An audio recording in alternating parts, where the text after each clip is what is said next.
오늘 이 말씀은 예수님이 종말의 때와 심판의 때에 관해서 가르치는 이 강화의 내용 중에 나오는 일부입니다. 시간상 20절부터 쭉 다 읽지 못했습니다. 예수님은 오늘 이 말씀을 통해서 이 세상에는 반드시 종말이 있을 것이고 또 그때는 모두가 심판을 받게 될 것이니 누구든지 그 때를 의식하며 살아가야 한다 하는 말씀을 오늘 이 가르침 가운데 하셨습니다. 그런데 예수님은 이 가르침을 일종의 경고의 가르침이죠. 대제사장들이나 서기관 또는 그를 핍박하던 그런 반대 세력들에게 아니라 자신을 따르던 무리인 제자들에게 하셨습니다. 이 경고의 핵심이 무엇일까? 이 말씀의 핵심은 한마디로 요약을 하면 이렇습니다.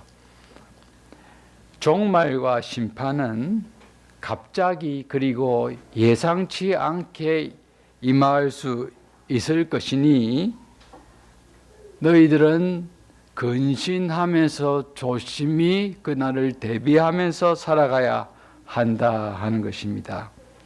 종말에 대해 별 생각 없이 살다가 갑자기 예기치 않은 때에 종말을 맞게 되면은 불행한 죽음을 당할 수 있기 때문에 그렇게 되지 않도록 근신하며 살아라 하는 겁니다. 중고등학생들이 잘 기억하라고 제가 단어 한 두 단어를 영어로 쓰겠습니다. 그러면 잊혀지지 않겠죠. 종말과 심판은 suddenly and unexpectedly, 갑자기 기대치 않은 순간에 suddenly and unexpectedly 임하게 될 수 있으니 항상 근신하면서 살아야 한다 하는 메시지를 오늘 이 본문을 통해서 하셨습니다. 그런데 주님 오늘 이 본문을 말씀을 하면서 특이한 게 하나가 있는데 구약의 인물을 한 예로 들었습니다.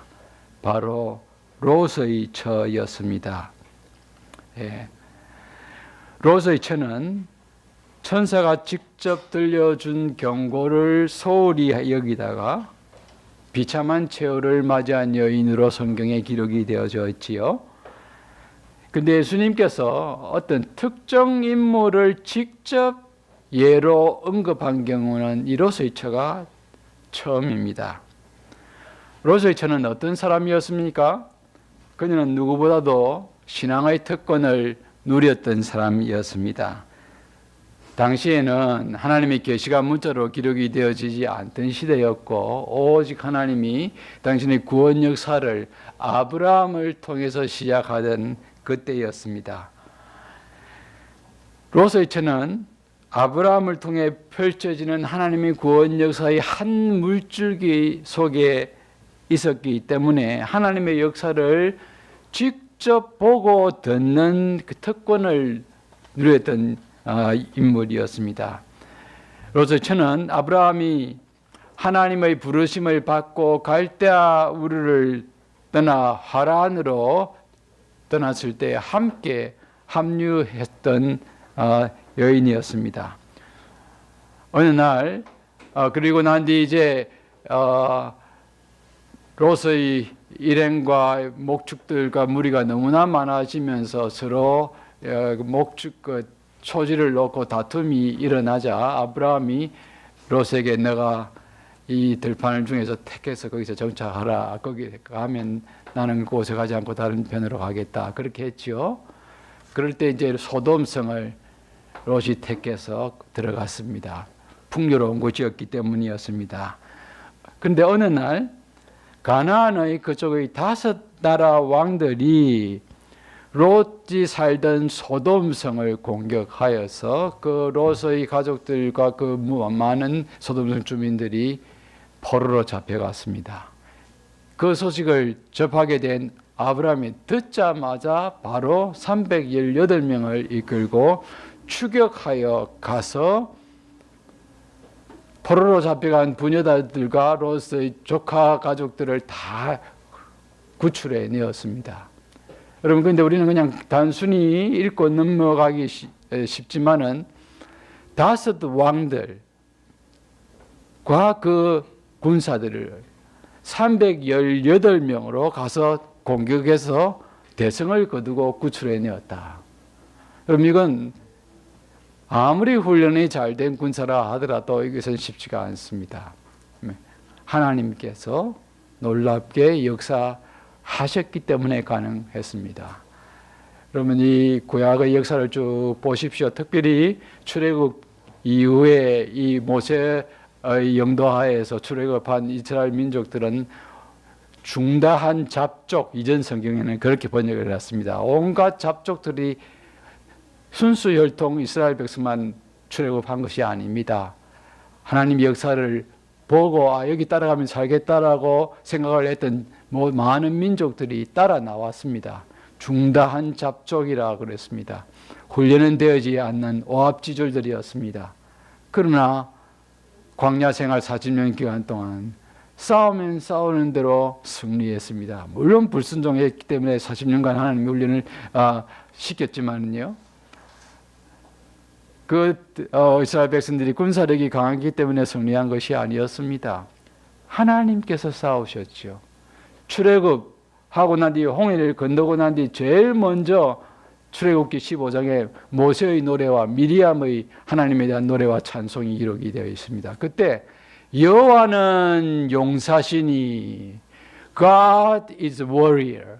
여호와는 전사시다. 구약의 유명한 신학적인 주제입니다. 하나님이 직접 나가서 싸우시는 것이죠. 예.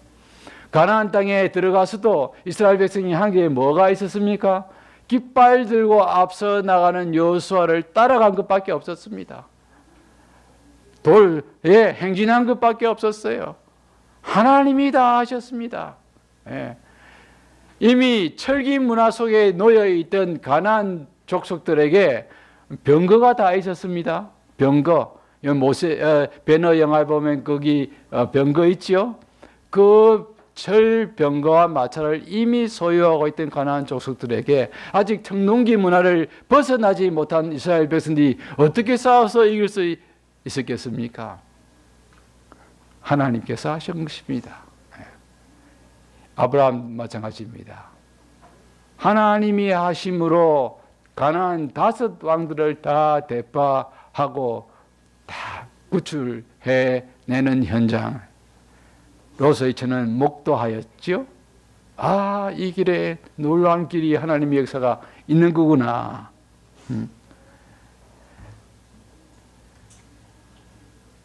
직접 경험했던 여인이었습니다. 또 이런 특권을 누렸죠. 또 오늘 본문에 나오는 대로 하나님이 소돔성을 심판하실 계획을 천사를 통해서 롯에게 전달했을 때에 그 소식을 롯의 처는 직접 들었 여인이었습니다.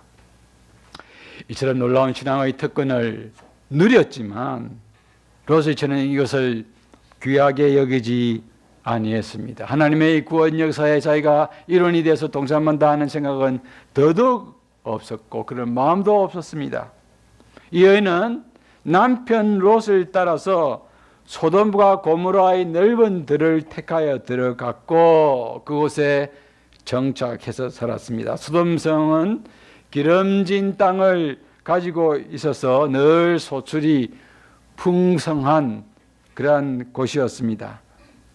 물질적으로 풍부한 곳에 사는 사람들이 일반적으로 세상을 사랑하고 자기를 사랑하고 안락에 취해 살기 쉽듯이 이곳에 있는 사람들도 마찬가지였습니다. 구약 선지서들을 여러분 선지서들을 쭉 읽어 보시면 간혹 소돔성의 죄악을 묘사하고 언급하는 내용들이 13곳에서 나오는데요. 대표적으로 에스겔 선지자는 예레미야서에서는 소돔성을 이렇게 묘사합니다. 예레미야서 23장 14절에 보면 행악을 일삼으며 간음하며, 에스겔 선지자는 16장 49절에서 소돔성은 교만하고 식물의 풍족함과 태평함이 있음에도 가난한 자들을, 궁핍한 자들을 도와주지 아니하고 무자비하고 죄악을 행했다라고 묘사했습니다. 롯의 자신도 모르는 사이에 이런 소돔의 행습과 문화에 젖어들어 살게 되었습니다.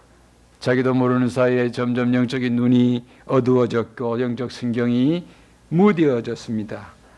급기야 영적인 분별력을 거의 상실하다시피 하였습니다. 그런 문화의 토한 가운데 사니 자기의 영적인 자양분을 어디서 얻을 수가 없고 공급받을 수가 없었습니다. 자기의 영적 상태를 지탱하기가 불가능한 것이었지요. 천사가 심판을 알리기 위해서 그곳을 방문했을 때는 그녀는 이미 되돌아오기 힘들 정도로 그녀의 그 소돔의 문화에 흠뻑 빠져서 살았습니다. 오늘 우리가 읽었던 누가복음 17장의 28절을 보면은 롯의 때를, 즉 심판의 때죠, 이렇게 묘사하고 있습니다. 사람들이 먹고 마시고 사고 팔고 심고 집을 짓더니, 여러분 이것은 별다른 것이 아닙니다. 우리가 이 세상에서 살아가는 사람들의 지극히 일상적인 생활 모습입니다. 지금도 그렇고 그때도 그랬습니다. 그런데 왜 이것을 썼을까?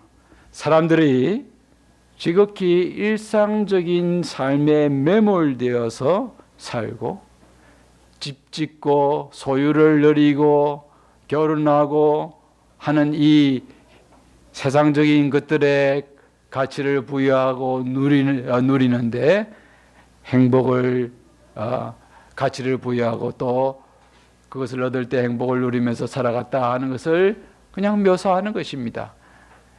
지극히 이 세상에 밀착된 삶, worldly attachment, 된 삶을 살고 있었다 하는 겁니다. 이것은 홍수로 심판받은 노아의 때도 마찬가지였습니다. 오늘 본문에 보면은 27대 노아가 방주에 들어가던 날까지 사람들이 먹고 마시고 장가들고 시집가더니 홍수가 나서 그들을 다 멸망했고, 일상적인 삶에 매몰되면서 살다가 갑자기 홍수로 멸망을 했다 하는 겁니다. 이 세상의 삶의 눈과 마음을 아무래도 빼앗기고 집중하면서 살고 그것을 누리고 향유하는데 푹 빠진 채 살아갔다는 것이지요. 보십시오. 오늘 롯의 때 소돔성 사람들도 이런 삶에 매몰되어 있었기 때문에 하나님이 소돔성을 불과 유황으로 심판하실 때까지 심판이 임하게 될 줄 전혀 의식하지 못했습니다. 그러다가 갑자기 불과 유황에 멸망당하고 말았습니다. 롯의 때 갑자기 홍수에 의해서 멸망당한 것과 마찬가지였습니다. 창세기 18장에 보면은 소돔 성에는 의인이 10명이 되지 않을 정도로 하나님을 경외하는 사람들이 없었습니다. 이런 곳에서 살아왔고 살고 있으니 롯의 처는 이 불의한 문화와 공기에 젖지 않을 수가 없었습니다.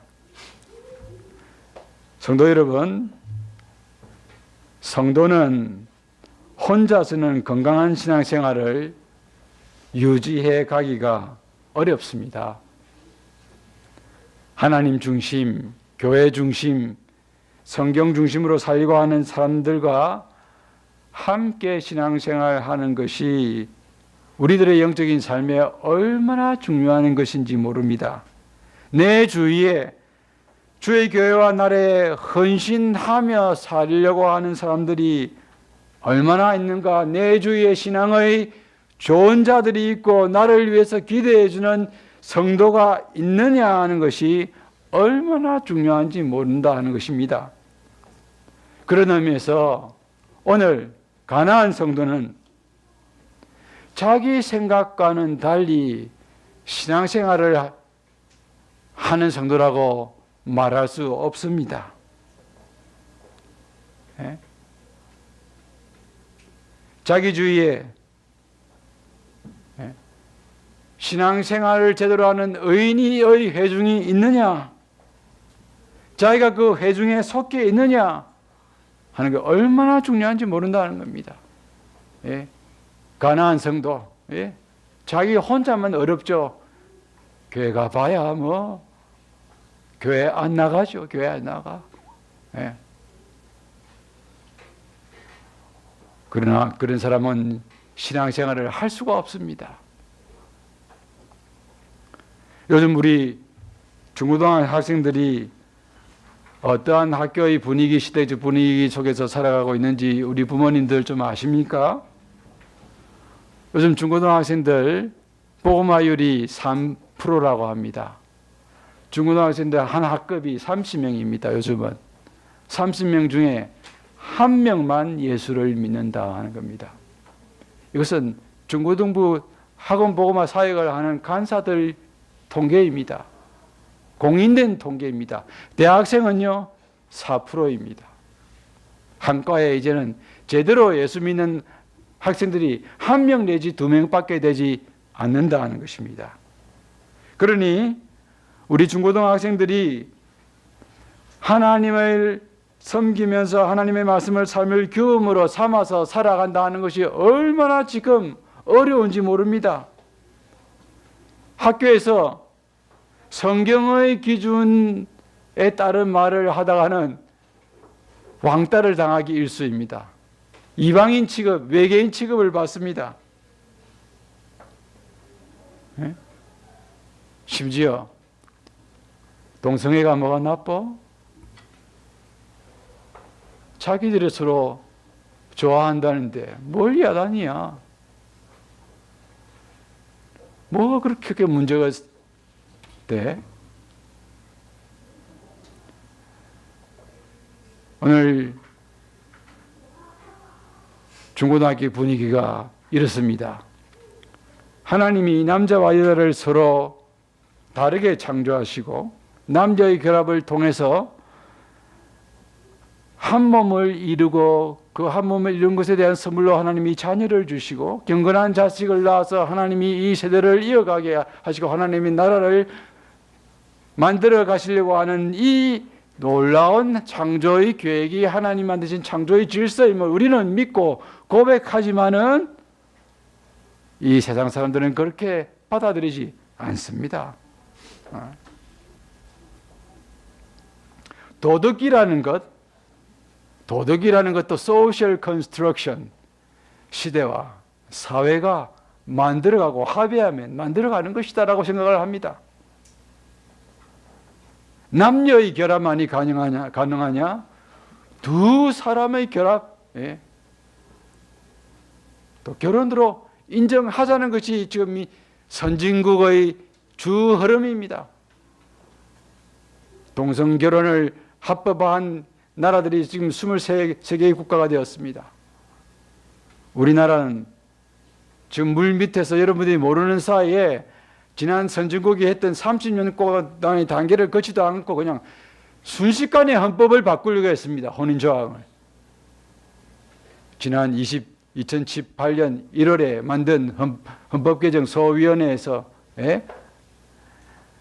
주로 정치 체제를 손보려고 하고 대통령제, 단임제를 손보고 4년 중임제를 바꾸려고 하는 것을 골자로서 헌법 개정안을 2027년 1월에 개정안을 소위원회가 만들고 1년 동안 연구해서 국회가 합의안을 만들어 오면은 2008년 중간 선거 때 국민투표를 헌법 개정 국민투표를 붙여서 통과시키려고 했습니다. 그 안에 국가인권위원회가 헌법의 인권 조항들을 싹 손을 보면서 결혼 조항을 완전히 바꿔놨습니다. 양성의 평등과 개인의 존엄을 기초로 하여 혼인은 구성되며 하는 조항을 싹 바꾸어 버렸습니다. 두 사람, 두 사람이 평등을 기초로 구성한다. 이건 일반 사람들은 무슨 의미인지 모릅니다. 법조인들, 전문가들만 이게 무슨 뜻이 숨어 있는가 하는 것을 찾아낸 겁니다.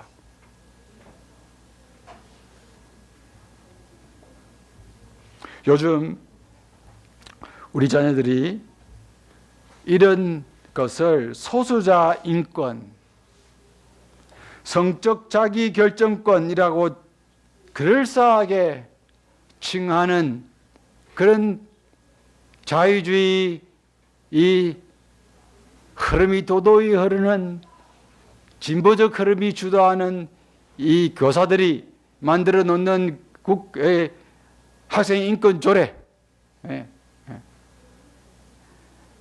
시행되는 그런 분위기에서 지금 살아가고 있습니다. 이걸 없애기 위해서, 통과시키지 않기 위해서 지금 기독 전문 법조인들과 대학 교수들이 목숨 걸어놓고 지금 활동하는 사람이 300 몇십 명입니다. 카톡방에서. 이 헌법 개정안을 통과하지 못하도록 이 300여 명이 카톡방에 모여서 결사적으로 운동을 전개하고 목사님들을 설득하고 전국적으로 지금 활동을 전개해가지고 저지했습니다. 물론 목사님들이 많이 협력해 주셨습니다. 이런 학교 분위기 가운데서 살아가는 우리 아이들에게 하나님의 법도를 바르게 붙잡고 전해주고 가르치는 교회 환경이라는 것이 얼마나 중요한지 모릅니다. 오늘 여기서 가르치고 전해주는 곳이 어디 있겠습니까? 교회밖에 없습니다. 이런 점에서 우리 학생들에게 하나님 말씀을 바르게 전해주고 심어주는 이 교회의 교사들이, 주일학교 교사들이 얼마나 중요한 역할을 하고 있는지 모릅니다. 당시 소돔은 이런 하나님의 법도대로 살아가기가 어려운 문화였습니다. 불가능했지요. 이미 하나님 떠난 세속 문화가 지배하는 곳이었기 때문이었습니다. 이곳에서 의인들은 영적인 공급을 제대로 받을 수가 없었습니다. 여러분 보십시오. 한번 로서의 딸들이 아버지를 상대로 해서 저지른 그 끔찍한 행음, 이것은 영적으로 얻은 소돔 문화에 은근히 영향을 받고 살았기 때문에 그런 생각이 가능했던 것입니다.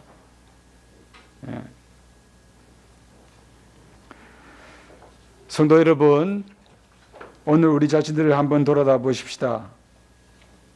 우리는 하나님의 은총을, 구원의 은총을 이미 받은 자들입니다. 오늘도 하나님의 말씀이 선포되는 교회에서 하나님을 예배하며 살아가고 있습니다. 그러나 실제로 오늘 우리들이 일상에서 살아갈 때에 우리는 무엇을 향하여서, 무엇을 위해서 살아가고 있고 무엇이 우리의 삶을 견인하고 있습니까?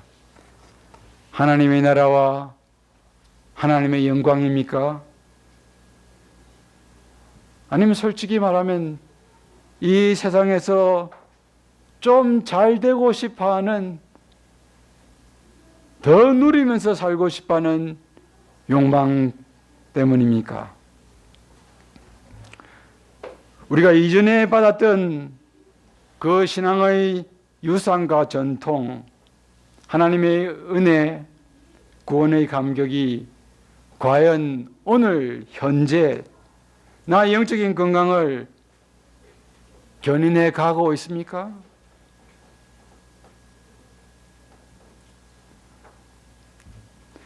구약의 발람 선지자를 보십시오.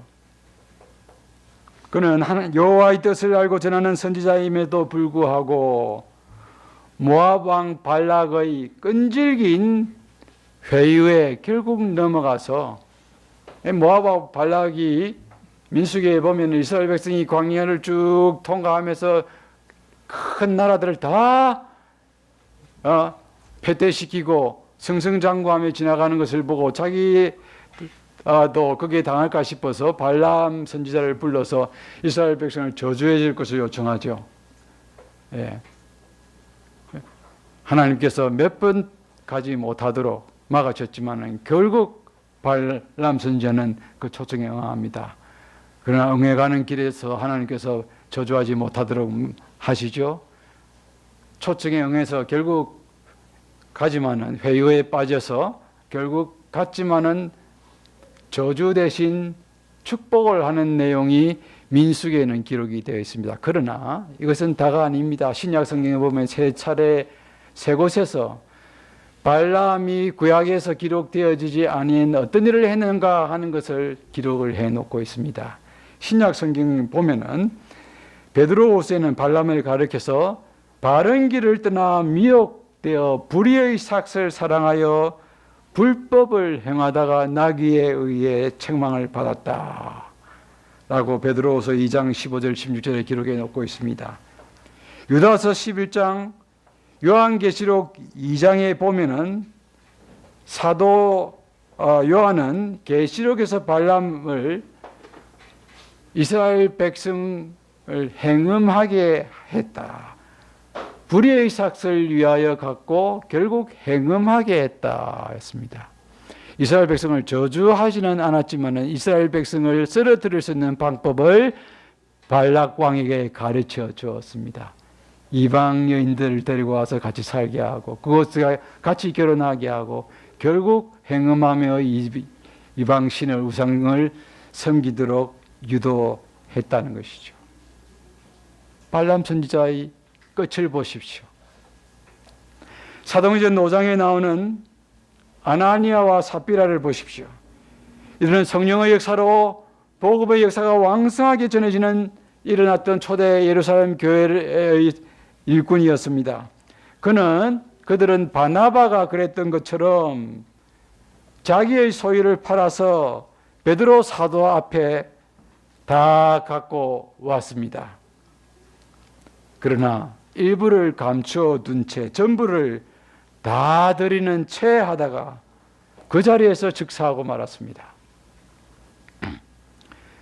그 부분을 사도행전은 어떻게 표현하고 있느냐? 성령을 속이고 하나님께 거짓말을 했다라고 표현하고 있습니다.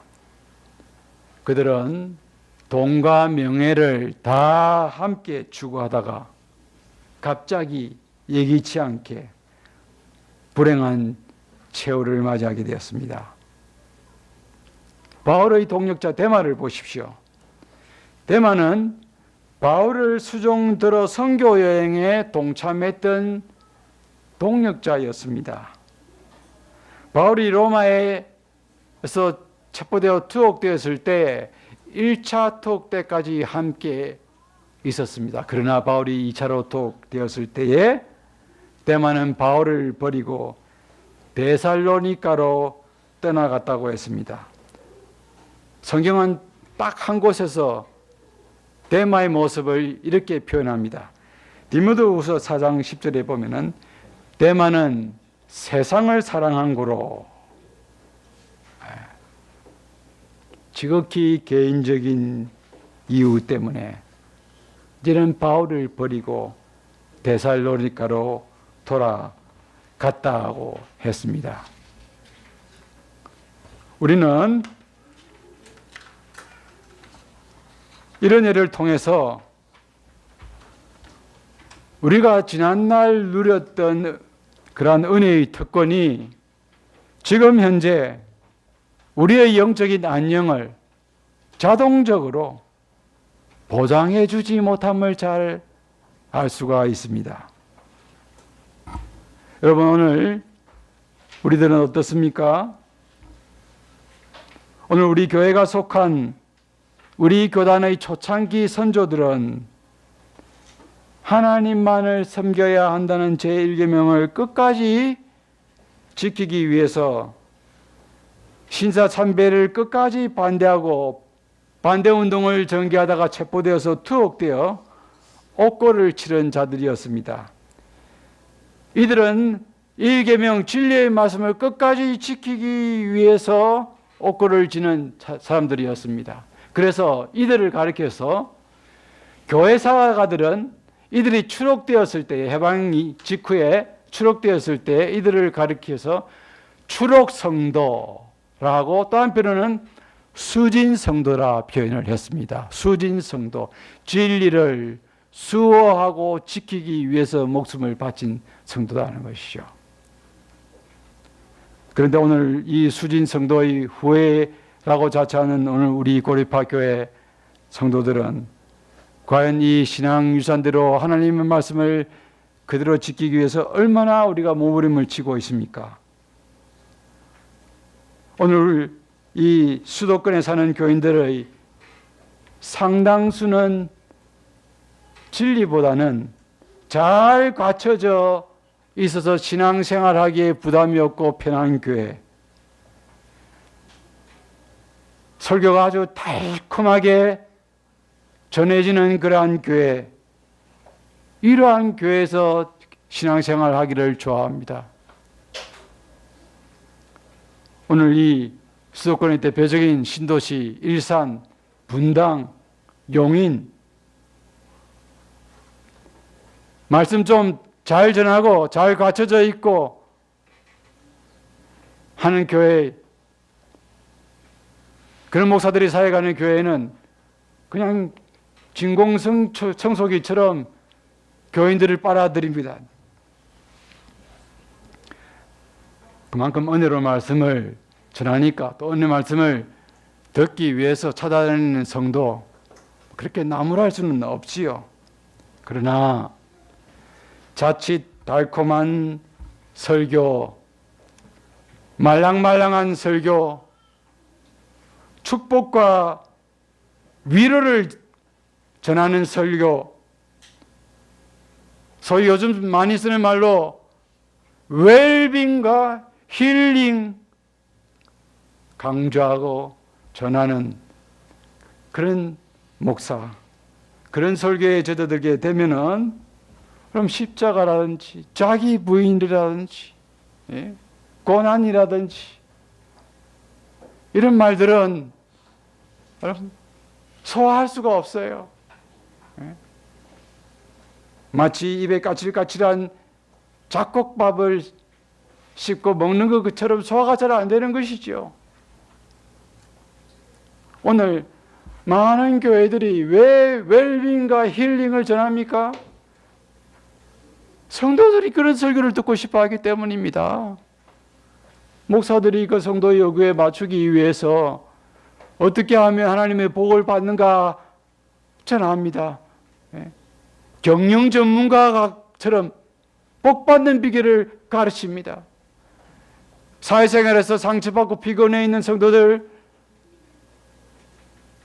자존감을 고양시킬 수 있는, 상처를 치유해 줄 수 있는 그런 말랑말랑한 위로의 힐링의 메시지를 전하려고 하는, 전해야겠다는 유혹을 목사들이 강하게 받습니다. 상당수 거기에 넘어가는 거죠. 이 강단이 초월하신 하나님의 영광과 임재를 드러내는 것이 아니고 사람들을 기쁘게 하고 위로하는 말랑한 웰빙과 힐링의 그런 복음을 전하는 그런 곳으로 점점 전락해 가는 것이죠. 진리의 말씀, 초월과 하나님의 영광은 점점 교회의 변방으로 밀려납니다. 그래서 데이비드 웰즈라는 미국의 교회학 조직신학자는 No place for God, 오늘날 교회에 하나님이 있을 자리가 없다는 거예요.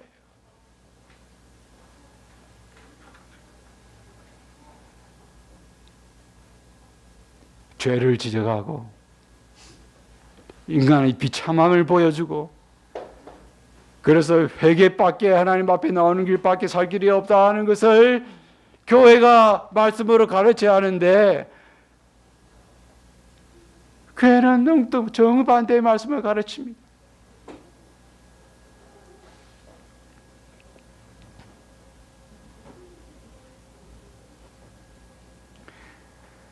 성도 여러분, 예수님은 오늘 이 본문을 통해서, 성령은 오늘 이 본문을 통해서 예수님께서 제자들에게 롯의 절을 기억해라 라고 말씀하셨던 그 본문을 우리에게 주십니다.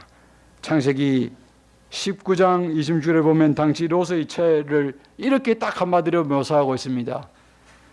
그녀가 뒤를 돌아다 보았으므로, 뒤를 돌아보는 삶, 롯의 처의 삶이었습니다. 몸은 불과 유황으로 불타오르는 소돔과 고모라의 현장을 하나님의 은혜로 천사의 손에 이끌려서 나아가고 있지만 마음은 아직도 소돔에 남아 있었습니다. 도망가고 있는 순간이었지만은 그녀는 소돔 돌아다 보았습니다. 그 결과 어떻게 되었습니까? 비참한 최후를 맞이했죠. 그래서 예수님은 오늘 이 본문에서 31절에서 이 롯의 처의 모습을 거론하면서 그날에 만일 사람이 지붕 위에 있고 그의 세간이 그 집 안에 있으면 그것을 가지러 내려가지 말 것이요, 밭에 있는 자도 그와 같이 뒤를 돌이키지 말 것이라 했습니다. 파멸이 임하면 바로 도피해야 된다는 것이죠. 파멸이 임하는 순간까지도 뒤에 뜨거운 것 연연하면서 잡으려고 해서는 안 된다 하는 말씀이지요. 성도 여러분, 우리가 과거에 아무리 은혜를 많이 받았다 하더라도 현재 이 사회와 이 시대의 풍조에 휩쓸려 그냥 지내게 되면은, 깨어있지 않으면은 휩쓸리게 되고, 그러면 하나님의 말씀에 둔감해지게 됩니다. 그러면 결국 하나님 말씀을 경홀히 여기다가 비참한 최후를 맞이했던 롯의 처처럼 그런 최후를 맞이하게 될 줄도 모른다는 것입니다. 그런데 오늘 왜 많은 사람들이 이 땅의 것, 눈앞의 것들에 천착하면서 살아가고 있을까요? 여러 가지 설명이 가능할 것입니다. 그러나 저는 오늘 이 설교 시간을 통해서 딱 강조하려고 하는 것이 하나가 있습니다. 그것은 아마도 우리들이 종말에 대한 생각을 거의 하지 않고 살아가고 있기 때문이라는 생각입니다. 여러분, 오늘 우리들은 마치 그냥 이렇게 정신없이 살아가다가 죽을 때가 되면 죽을 것처럼 그렇게 생각하며 사는 사람들이 대다수일 것입니다. 재림은, 성경에서 말하는 재림은 내 생에는 일어나지 않는다.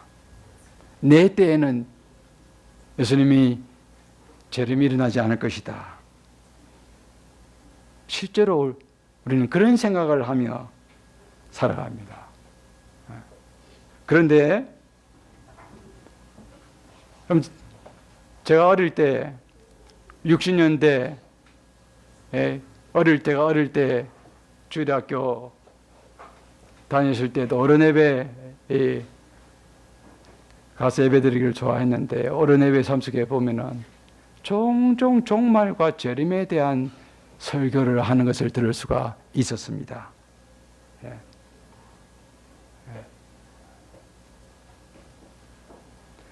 재림 역시 심판에 관한 설교이지요.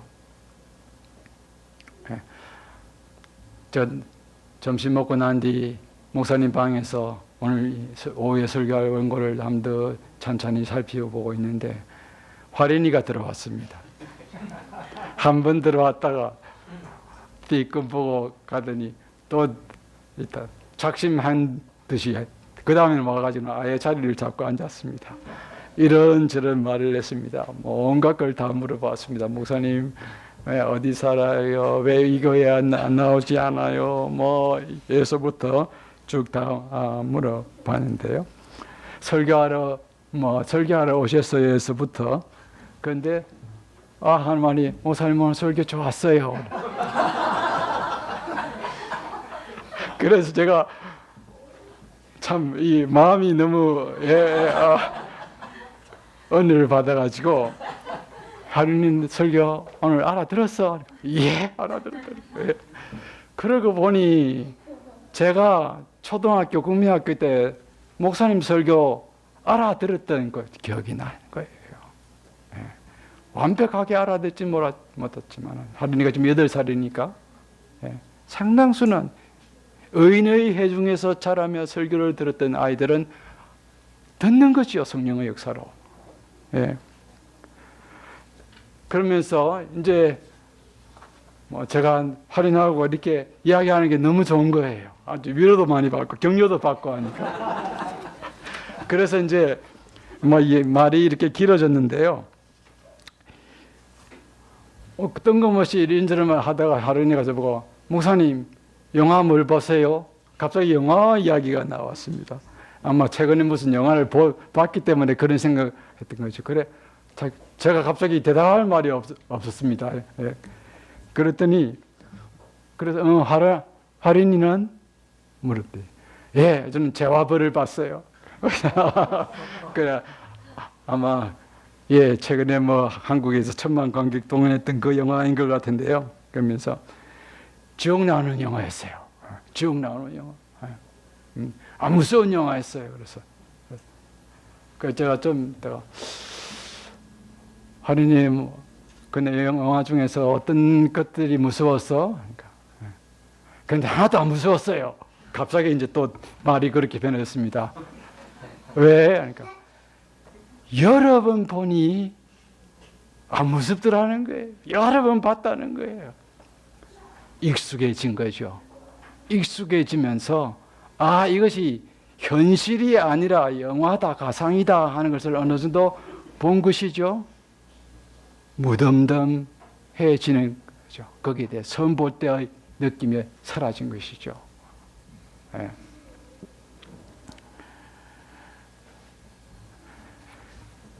오늘 우리들이 60년대에는 70년대에는 종말에 대한 설교를 많이 들었습니다. 경성하면서 제가 어릴 때는 이 교회 가면 그런 찬송을 많이 불렀습니다. 예. 그 시대는 또 어려웠기 때문에 더 주의 대림을 기다리는 마음들이 강했고요. 요즘은요. 왜 종말 설교와 재림 설교가 없느냐? 성도들이 별로 듣고 싶어 하지 않습니다. 왜요? 이미 잘 살게 되었기 때문입니다. 아멘 주 예수여 오시옵소서 마라나타 천만에요. 주님 조금 천천히 오시옵소서. 예. 이제는 좀 살만합니다. 고생 많이 했는데 이제는 좀 먹고 살만하고 좀 누리면서 여행도 다니고 살만합니다. 솔직히 그게 우리 심정입니다. 예. 근데 제가 어릴 때는 신랑 되신 예수께서 다시 오실 때 등불 들고 나머지 할 준비 됐느냐 그런 찬송 많이 불러. 주 예수의 강림이 불원하니 저 천국을 얻을 자 회개하게 주가 맡긴 모든 역사 힘을 다해 마치고 그런 찬송 참 많이 불렀습니다. 요즘요 듣기 힘들고 부르지도 않습니다. 저도 어릴 때 유달리 지옥에 관한 심판에 관한 의식이 굉장히 많았습니다. 센시티브하게 주일학교 때 주님이 재림하시는 그 장면에 대한 성화를 본 것 이런 것들이 굉장히 무의식의 작용을 많이 했고 꿈도 너무 그런 꿈을 많이 꾸었습니다. 굉장히 센시티브했어요. 예. 초등학교 4, 5학년 때는 제가 부산이었지만 부산 외곽 쪽에 집을 아버님이 지어가지고 외곽 쪽에 이제 살았는데 그때 이제 개발되는 지역이었기 때문에 그러니까 주위에 논도 많이 있던 곳이었습니다. 논이 많이 있으니 학교 끝나면 학생들하고 논에서 축구도 하고 했습니다. 축구할 때 소위 그땐 다마라고 했습니다. 편을 모아가지고 다마 100개씩 200개씩 걸어놓고 양편이 이제 다마 따먹기를 이제 하는 거죠. 다마가 없으면은 다마에 상당하는 돈을 태워놓고 이제 축구 시합을 하는 겁니다. 저녁에 수업 다 끝나고 축구 시합을 하는데 갑자기 서산에 해가 벌겋게 지면서 붉은 황혼이 확 들렸을 때 어린 마음에 한 번씩 한때나 생생히 기억합니다. 저 붉은 구름 너머를 타고 구름 타고 주님이 산 넘어서 오시면은 나는 어떻게 될까? 담아 따먹기 하고 돈 따먹기 하고 있는데 구원받지 못할 거야. 구원에 대한 어렸을 때 확신이 없을 때였죠. 그런 식으로 그 생각에 그냥 축구 시합하다 그만두고 집에 가서 회개하고 울고 했던 기억이 어리지만 있었습니다. 그런데 지금은 종말에 대한 심판에 대한 생각 별로 특별히 재림에 대한 생각은 없습니다. 재림. 그런데 오늘 이 본문에서 종말은 갑자기 예기치 않게 우리에게 임할 수 있음을 주님이 강조합니다. 주님이 다시 이 땅에 오심으로 맞게 되는 그런 종말은 아니라 할지라도 우주적 종말이죠. 오늘 제가 목사님이 쓴 책 제일 마지막 벨지 컨페션 마지막 장을 찬찬히 다 읽어봤는데요. 우주적 종말과 심판은 아니라 하더라도 내가 갑작스런 죽음으로 개인적 종말을 맞이함으로 주님을 대면하게 될 수 있다는 말입니다. 마치 롯의 처가 그랬듯이 말입니다. 성도 여러분, 오늘 우리는 우리가 언제 어떻게 죽게 될지 아는 사람이 있습니까? 아무도 없습니다. 전혀 예상치 않게 갑자기 우리는 어떤 불의의 사고로 종말을 맞이하게 될 수 있습니다. 자동차 운전하다가는 한 번씩 그런 느낌이 들 때가 있죠. 갑자기 올라가는데 커브길에서 이 경사길을 올라가고 갑자기 확 꺾여지는데 올라가는데 갑자기 위에서 커브길 돌면서 내려오던 차가 중앙선을 원심력을 이기지 못해가지고 90력이라고 합니까? 그냥 원심력을 이기지 못해 넘어가가지고 박아버립니다. 제가 직접 당해가지고 2개월을 꼬박 병원에 94년에 입원해 있었습니다. 학교 종강하고 집으로 가는 길이었는데 그 정도는 약하죠. 그렇게 생명을 잃은 사람이 있습니다. 고속도로 가는데 갑자기 트레일러에서 그냥 철근이 빠져서 그냥 창문을 치고 들어와서 운전대에 쳐서 들어와서 죽는 사람이 있습니다. 한 주 전에는 천안에서 횡단보도 건너려고 딱 가고 있는데 제가 사는 천안이. 근데 횡단보도 신호 대기하면서 이렇게 길 건너기 위해서 기다리고 있는데 이 종이를 줍는 분들이 종이 리어카를 조그만 오토바이에 딱 연결시켜서 횡단보도를 그냥 이렇게 지나가 버렸습니다. 그러니 좌회전하고 들어오던 트럭이 그 사람을 갑자기 들어오는 사람을 피하기 위해서 핸들을 돌리다가 가만히 신호 대기하고 있던 50대를 쳐서 그 사람이 그 자리에서 즉사하고 말았습니다. 그야말로 횡사죠, 횡사.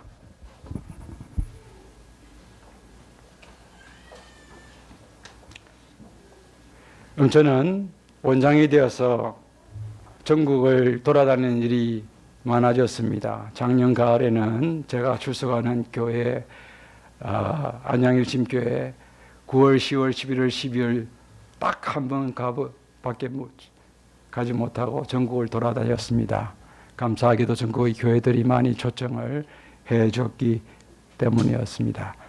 그런데 그러다 보면은 주일뿐만 아니고 이 평일에도 출타가 많은데요. 돌아오다 보면은 밤에 늦게 돌아오는 경우도 종종 있습니다. 차를 몰고 가는 경우가 많은데요. 먼 곳이 아니면은 제가 사는 이 천안에 이 보면은 천안 우리 학교가 천안 IC하고 목천 독립기념관 IC 딱 중간에 있습니다. 남쪽에서 주로 올라오면은 목천 IC 독립기념관 IC를 타고 들어와서 학교로 들어옵니다. 학교 안에 교수 사택이 있기 때문이죠. 그런데 목천 IC를 타고 이렇게 학교로 오는 길이 시골길입니다. 지방 도로이죠. 1차선 있는 도로가 있습니다. 그런데 밤에 어둡습니다. 근데 그 지방 신계리라는 곳이 이제 바로 그 지역 조금 중심 지역인데 이제 거기도 중심지역 일부만 밤에 불이 약간 있지 어둡습니다. 하루는 제가 거기 타고 오는데 제가 이래봬도 여러분 생각과는 달리 운전은 좀 거칠게 합니다. 평소 좀 빨리 모는 물론 의식을 하기 때문에 나이가 들면서 더 이제 천천히 몰려고 노력을 합니다만은 그날은 어쩐 일인지 더 천천히 몰았습니다. 천천히. IC를 딱 지나서 한 5분 있다가 그 중심지를 쫙 지나는데 어두컴컴하니까 11시 한 40분 되었습니다. 딱 지나는데 갑자기 한 5m 앞에 사람, 고등학생이 싹 지나가는 겁니다. 자, 평소 운전했듯이 운전했으면 그대로 치웠습니다. 딱 지나면서 저한테 나온 첫 마디가 주여! 했습니다. 네. 네. 치우면 그 사람도 그렇지만 그 사람의 생명도 그렇고 저도 끝나는 겁니다.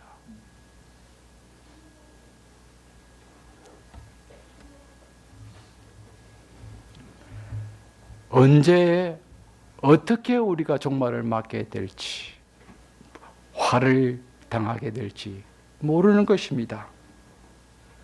그런데 죽으면은 누구도 예외 없이 하나님 앞에 서게 됩니다.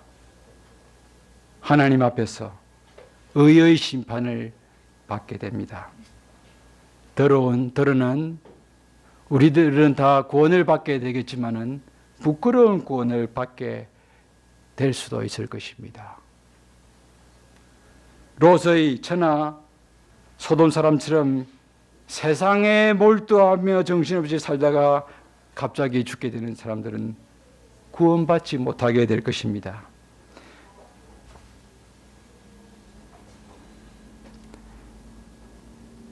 이것이 오늘 누가복음 17장에서 주님이 경고하신 것입니다. 예기치 않게 갑자기 주를 맞이하게 된다. 개인적인 종말을 통해서 주의 심판대 앞에 서게 된다 하는 겁니다. 성도 여러분, 오늘 세상 재미와 유혹이 정말 강한 이런 사회 속에서 우리들은 살아가고 있습니다. 눈만 보면은 재미있는 것들, TV만 틀면은 정말 재미있는 드라마와 볼 것들이 쏟아지고 있습니다.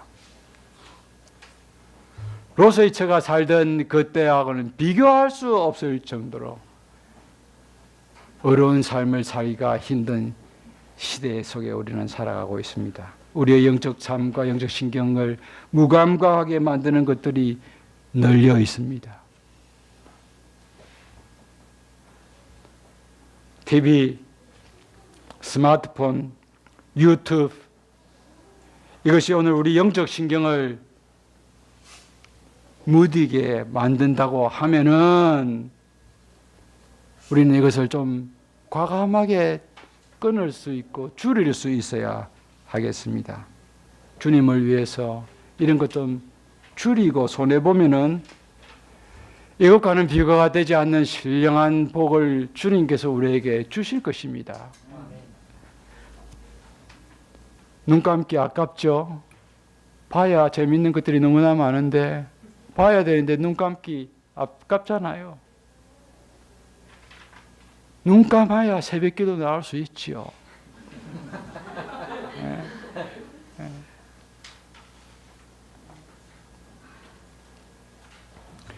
따르릉 맞춰 놔야 새벽기도 나올 수 있습니다. 주여 뜻대로 하옵소서 하고 알람 안 맞춰 놓다가는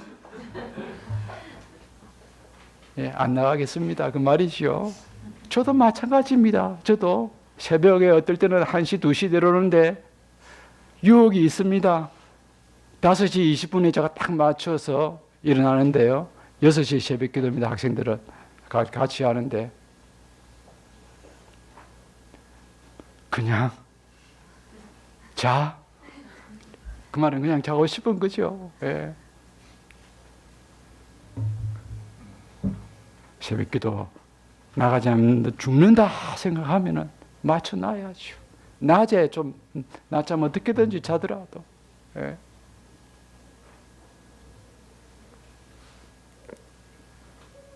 주님은 롯의 죄를 기억하라는 말씀을 하신 후 33절에 오늘 이렇게 우리가 읽었던 마지막 절입니다. 말씀하십니다. 한번 같이 읽어볼까요? 시작. 무릇 자기 목숨을 보존고자 하는 자는 잃을 것이요 1년 자는 자. 주님의 분명한 약속입니다.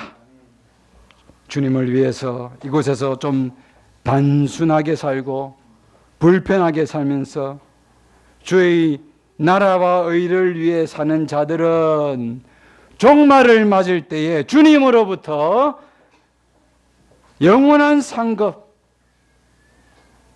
칭찬을 얻게 될 것입니다. 예. 오늘 우리는 더 깨어 있어야 합니다. 예. 진리의 검을 갖고 싸워야 합니다. 예. 저기 찌르려고 하는데 찌르시오 하고 방패도 안 갖고 예.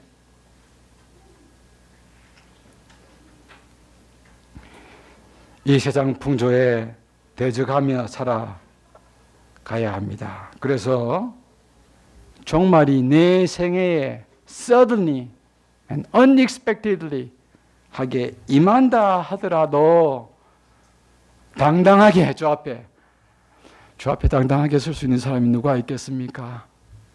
덜 부끄럽게 주 앞에 설 수 있도록.